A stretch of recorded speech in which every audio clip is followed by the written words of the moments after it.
O transtorno do déficit de atenção com hiperatividade, conhecido como TDAH, é uma condição do neurodesenvolvimento que afeta cerca de 2 milhões de brasileiros, segundo os dados da Associação do Déficit de Atenção. Em anos recentes, é possível observar um aumento acentuado nos diagnósticos. De acordo com dados da JAMA Network, site de publicação de pesquisa de descobertas científicas, a prevalência do TDAH subiu de cerca de 6% em 1997 para 10% em 2016. Como consequência do aumento de diagnósticos, o tema está bastante em alta, principalmente porque muitas pessoas começaram a se autodiagnosticar. Com isso, a desinformação sobre o assunto ainda é presente. Em meio à desinformação, surge a necessidade de discutir o assunto com profissionais da área para esclarecer dúvidas e entender melhor. Nesse episódio, buscamos entender um pouco mais sobre o TDAH, passando pelo que é, sintomas e tratamentos. Para isso, convidamos a psicóloga clínica formada pela Universidade Federal de Uberlândia, Maria Paula Carrijo. Eu sou Lucas Samuel, estagiário de jornalismo na Diretoria de Comunicação Social da UFO. E eu sou Thaís Nadai, estagiária de jornalismo também na diretoria. Lucas, não podemos esquecer de convidar os ouvintes a fazerem sugestões de discussões para o nosso podcast. Você também pode enviar elogios, críticas e o que mais sentir vontade. Sim, Thaís, o nosso WhatsApp é 349-9948-4655. É o canal que você consegue falar com a gente.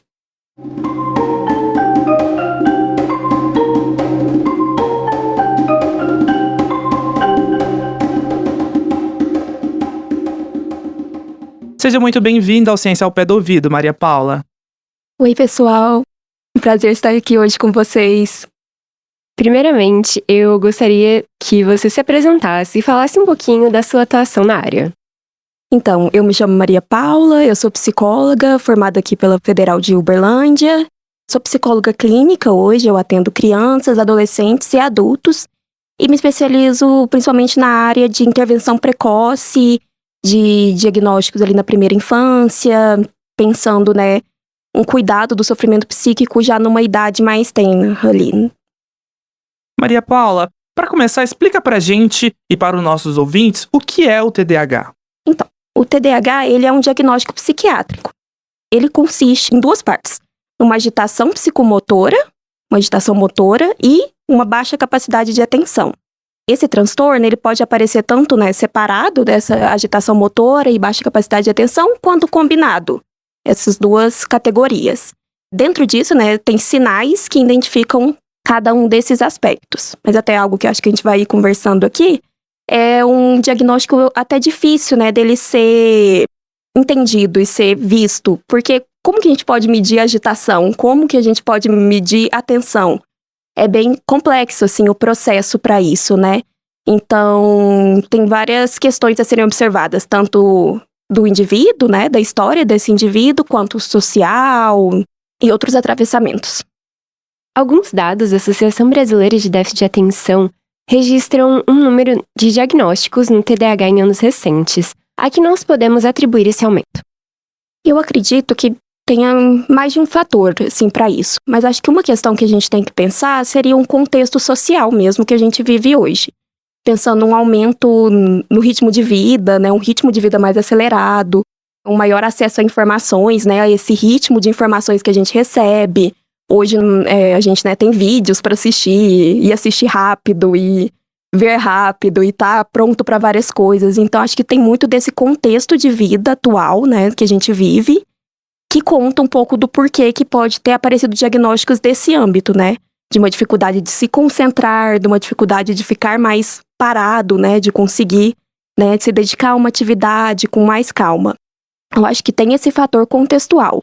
Tem também a questão de que, com a popularização, muitas pessoas que apresentavam alguns sinais nesse sentido, puderam conhecer, o que é esse diagnóstico e pensar se teria, se encaixaria ali. Então, acho que tem esse fator de uma popularização do termo diagnóstico em geral, que sai do âmbito médico e passa a existir entre nós. A gente hoje é uma geração que fala muito sobre diagnósticos, A gente conta disso, a gente conversa sobre saúde mental, sobre a terapia. Acho que tudo isso vai trazendo uma popularização do diagnóstico. Então, acho que tem essa questão contextual, tem a questão de uma popularização que leva as pessoas a buscarem mais. Eu acho que estão esses dois fatores de tanto um contexto social quanto uma percepção das pessoas maior sobre a própria saúde mental.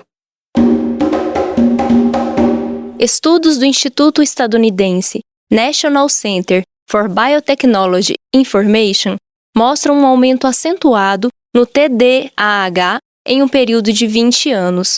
A pesquisa feita com crianças e adolescentes norte-americanos revelou um aumento de 6 para 10% entre os anos de 1997 e 2016. Então, o TDAH ele sempre existiu, né? Mas agora, com essa popularização, que começamos a falar sobre o tema. E existe muitos estereótipos ainda sobre esse tema. E o que a gente pode atribuir a essa nova abertura para falar sobre o tema, para falar sobre o TDAH? Seria esse acesso à informação que a gente tem hoje? Eu acredito que sim. Eu acho que também isso que da gente poder conversar mais abertamente sobre saúde mental também fez com que esse diagnóstico pudesse ser mais falado. Acho que essa abertura das informações, a concepção, essa mudança de concepção de loucura que se tinha antes, né? Ir ao psicólogo, ter um diagnóstico significava ser louco, não estar bem. Então, acho que essa mudança para pensar na saúde mental é um tópico importante de ser falado. Tudo isso vai rompendo alguns paradigmas em torno desse assunto. Você fala sobre a questão dos estereótipos e sobre esse certo preconceito que as pessoas tinham. E me vem à cabeça que muitas pessoas são diagnosticadas com TDAH já na vida adulta. É muito comum hoje em dia, eu conheço muitos casos de pessoas que tiveram uma agitação ou foram consideradas crianças, entre aspas, né, difíceis. E quando elas eram adultas, elas foram diagnosticadas com TDAH e elas descobriram de onde vinham esses sintomas. Então, a próxima pergunta que eu queria te fazer é quais são as diferenças dos sintomas de TDAH nas crianças e nos adultos? Eu acho que a diferença é como isso aparece nesses dois momentos de vida. Na infância, é muito uma coisa que quem percebe é os pais ou a escola, e daí leva, né, para um psicólogo, para um psiquiatra. A criança ela não tem muita percepção de que ela tem uma baixa atenção, né? Que se ela tem uma dificuldade de atenção, se ela é muito agitada, a criança ela não tem tanto essa percepção. Então aparece em momentos diferentes.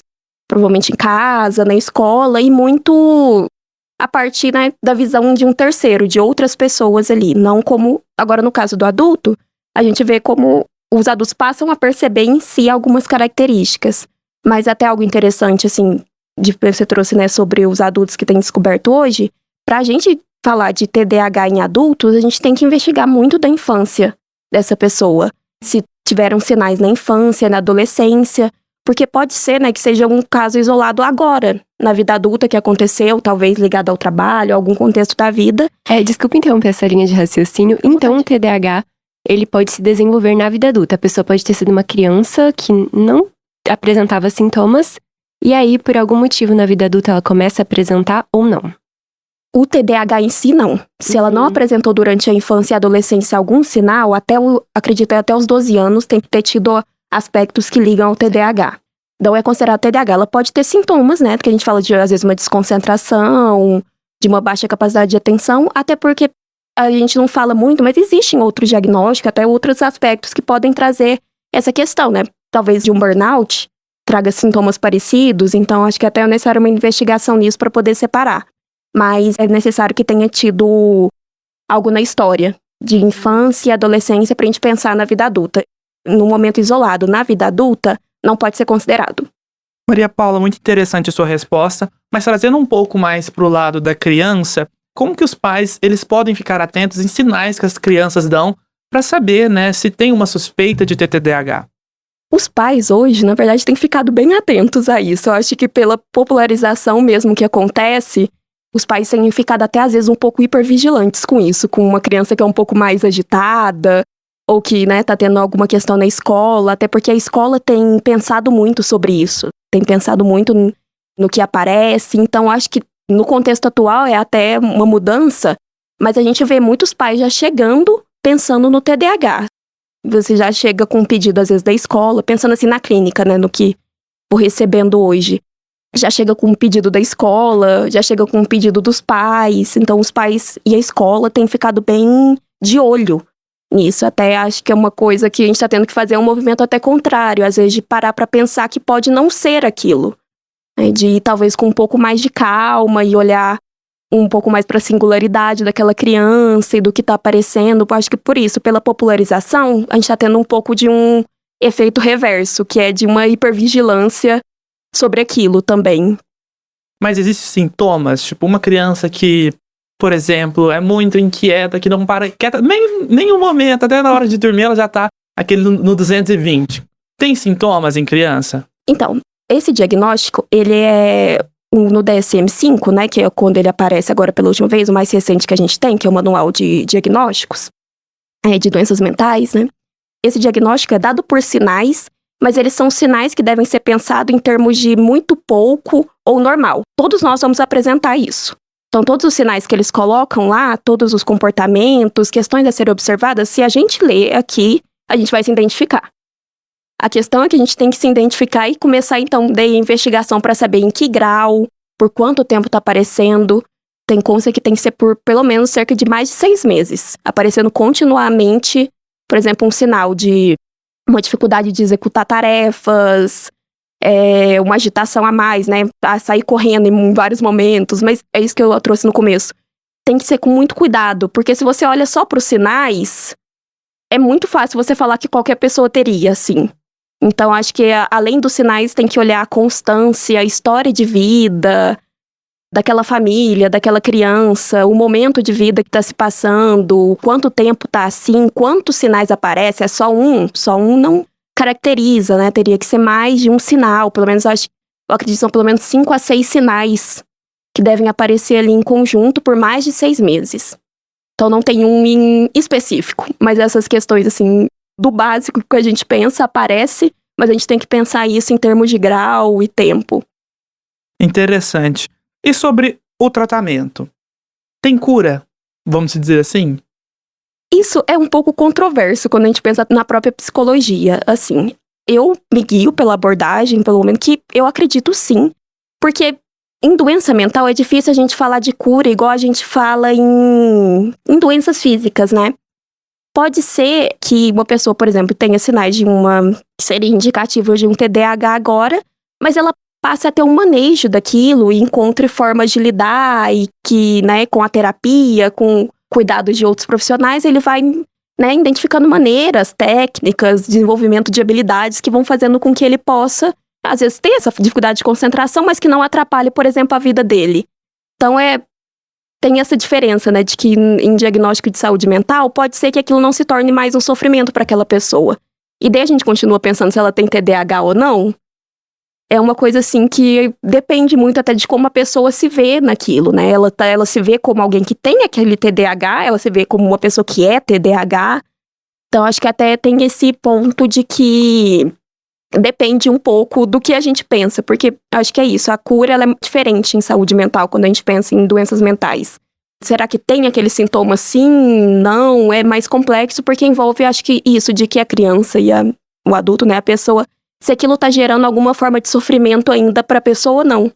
Acho que por aí a gente pensa numa cura, né, se houve uma cura. Eu quero voltar ao que você falava agora um pouco atrás, sobre as questões do diagnóstico, né? O diagnóstico do TDAH ele é um diagnóstico complexo. E uma coisa que a gente tem visto muito são pessoas fazendo autodiagnóstico, em alguns casos até chegando no extremo de se automedicar. Eu queria que você falasse quais são os riscos desse tipo de comportamento.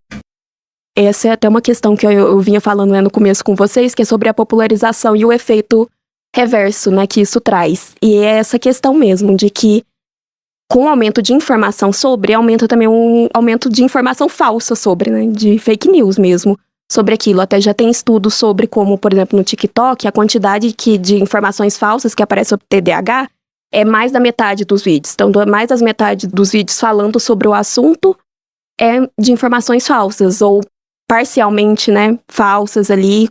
Então, ou de que não são profissionais falando sobre o assunto.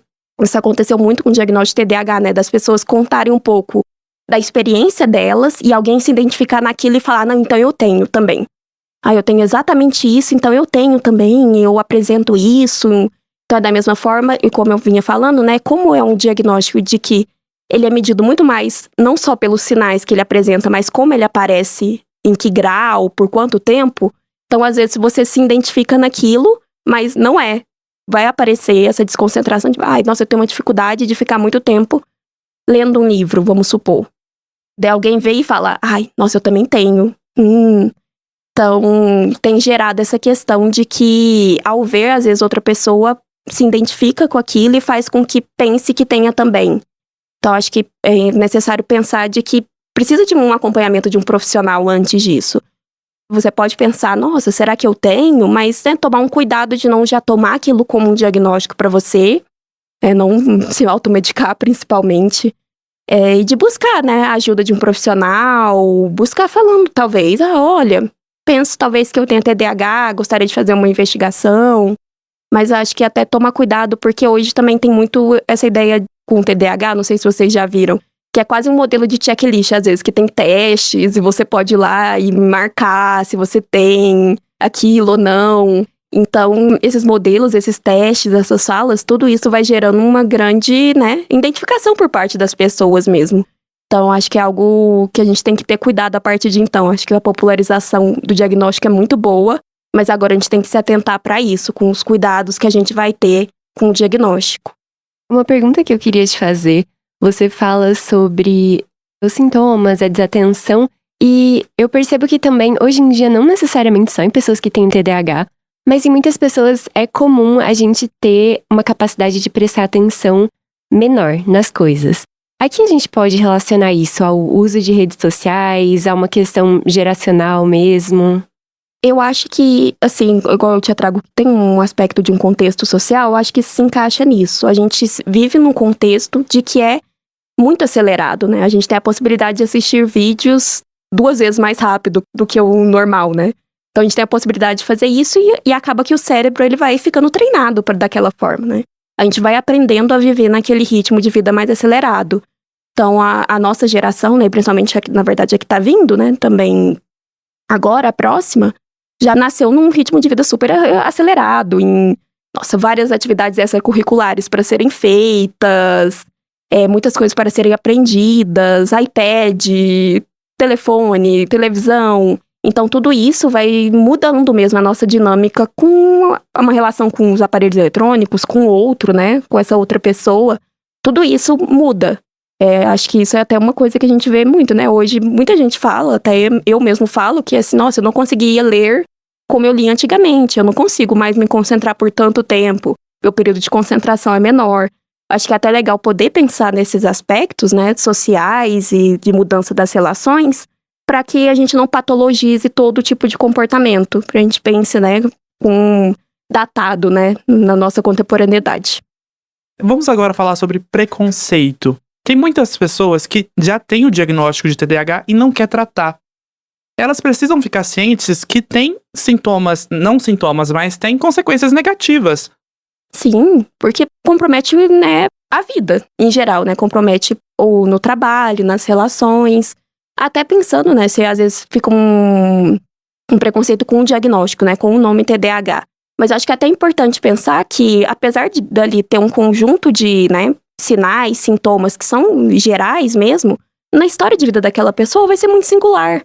Então ela pode começar contando de um outro lugar, ela pode começar contando da relação dela com o trabalho, com a família, e como, por exemplo, isso foi aparecendo ali. Então acho que às vezes fica com medo de que vai chegar, né, pra tratar aquilo e vai ter que falar, nossa, eu sou TDAH, eu tenho isso. E não, pode ser uma porta de entrada para tratar outras coisas, né? Até uma questão, eu acho que prejudicial também do diagnóstico, às vezes, é que as pessoas encaram como um final. Você recebe o diagnóstico e aquilo é a finalização. Sendo que deveria ser, né, tem que ser uma abertura para um cuidado, uma abertura para começar, né, a pensar um tratamento e não um ponto final. Na verdade, é o ponto de início, né? Eu tenho uma amiga, ela tem TDAH, mas só que ela começou agora o tratamento medicamentoso. E aí, ela não quer fazer mais tratamento, porque ela tem esse pavor mesmo de tomar um medicamento, porque na cabeça dela agora ela tá doente. Mas o tratamento, às vezes, nem pode ser só remédio, né? Pode ser terapia em si, né? Então, como que é o papel do psicólogo no tratamento do TDAH? Até o remédio, a gente fala que ele tem que ser, né, um auxiliar. Mas junto, às vezes, né, ter uma outra questão para que também não fique uma coisa que você trata só aquela sintomática e mas não trata a questão em si, né? Então, a terapia, né, é um espaço, como eu trouxe, né, como para tratar em geral aquilo, né? Para talvez tratar o aparecimento do TDAH, mas também como aquela pessoa está vivendo com aquilo, como aquilo está aparecendo na vida da pessoa. Por exemplo, né, você trouxe o exemplo da sua amiga. Seria o ambiente da terapia poderia ser para ela falar que ela não gostaria de tomar tanto remédio, de que ela tem uma dificuldade com isso, de que aquilo faz mal para ela e por quê? Sabe, é um espaço também de poder ter um acolhimento daquilo que são questões para aquela pessoa, em particular com aquele diagnóstico, ou com a doença, né, com sintomas.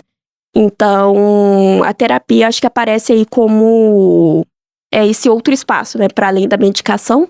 E nem todos os casos é necessário, né, fazer o uso da medicação. Até porque quando a gente pensa em primeira infância, tem que ter um cuidado com o uso de medicamento, pensando, né, os efeitos neuronais que podem ser gerados ali. Então, até numa idade mais ali até uns 12 anos, a gente até recomenda de ter um cuidado maior, por exemplo, no uso de medicamentos, no acompanhamento desse medicamento, em como vai ser tomado. Então, acho que a terapia entra como um auxiliar e também como esse espaço que a pessoa possa ser tratada de uma forma mais integral, para além do diagnóstico em si. Maria Paula, vamos supor que eu sou uma pessoa que me identifico com alguns sintomas. Qual é o profissional que eu devo procurar primeiro? É o psicólogo? É o neurologista, né? É o psicanalista? É o psiquiatra, na verdade? Qual que é esse profissional? Então, tanto o psiquiatra quanto o psicólogo podem dar o diagnóstico de TDAH. Só que o psiquiatra, ele é o único que ele pode, né, receitar um medicamento. Então, para o uso do medicamento, seria o psiquiatra. Mas também poderia ser um psicólogo, o primeiro, né? Aí, para investigação, o psicólogo também faz uma investigação psicológica ali, né? Uma avaliação psicológica para ver, né, identificar se há, né, esse diagnóstico. Mas então poderia tanto ser um psiquiatra, um psicólogo, pensando que o psiquiatra é isso, né? Ele tem a questão do medicamento, mas no psicólogo você pode ter o diagnóstico de TDAH também. Acho que até tem essa diferença, né, de que o psiquiatra talvez seja um período menor de avaliação daquele se há ou não diagnóstico. E na psicologia a gente demora um pouco mais, são um pouco mais de até sessões para que seja avaliada, né? A gente leva cerca de 5, 6 sessões, por exemplo, para fazer uma avaliação de se há uma presença de um diagnóstico ou não. O Brasil é um país, como a gente sabe, grande parte da nossa população depende do sistema de saúde público. Então eu queria perguntar como funciona o tratamento para o TDAH no sistema de saúde público brasileiro. O TDAH ele é contemplado, né, para ser atendido pelo SUS. Ir ao psiquiatra, né, obter a receita e os medicamentos irem gratuitamente. Mas a gente sabe que isso às vezes passa por um processo mais difícil, né, de acesso, até porque eu acho que eu não saberia dizer quais são os medicamentos, mas não são todos, por exemplo, que são contemplados pelo SUS, né, que são contemplados gratuitamente, que entram na listagem. Mas a partir de um momento que você, né, consegue um diagnóstico, né, que você tem realmente o diagnóstico de TDAH, através de um psiquiatra ali, pelo SUS, a compra dos medicamentos, né, gratuitos, previstos. Mas também eu acho que, pensando na psicologia, uma possibilidade até, né, de um acesso gratuito seria até pelas clínicas escolas das faculdades. Eu acho que é um espaço muito interessante para uma busca de um atendimento psicológico gratuito e de qualidade, né, assim a gente pensa. Então, acho que a lei do SUS, né, oferecendo esse serviço dessa forma, eu acredito que através desse outro lugar, nessas clínicas, escolas, podem ser um espaço interessante de busca, né, de atendimento para o TDAH. É sempre válido lembrar que há a possibilidade de tratamento e acompanhamento pelo Sistema Único de Saúde, o SUS. A disponibilidade de atendimento deve ser checada na unidade de saúde mais próxima de sua casa. Na cidade de Uberlândia, o atendimento também é oferecido pelo Hospital de Clínicas da Universidade Federal de Uberlândia. É isso então, Maria Paula. Muito obrigada pela sua participação aqui no nosso programa. Eu também agradeço muito, Maria Paula. Obrigada a vocês.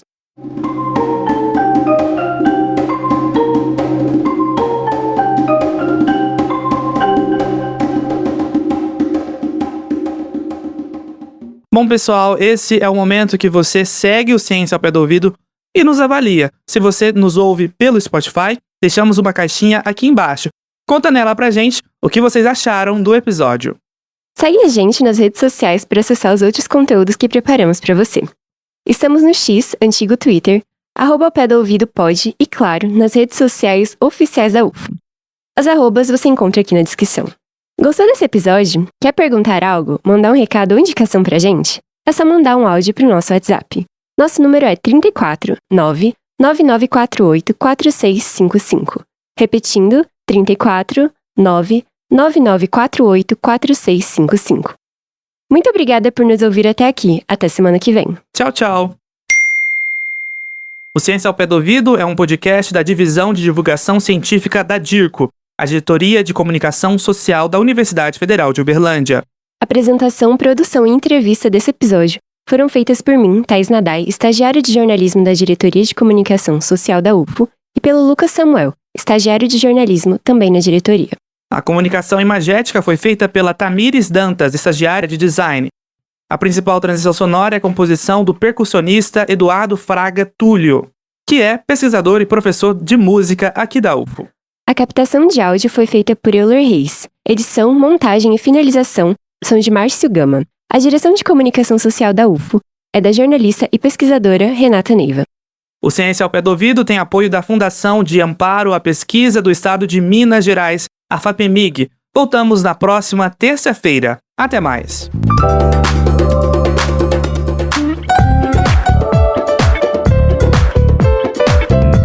Ciência ao pé do ouvido.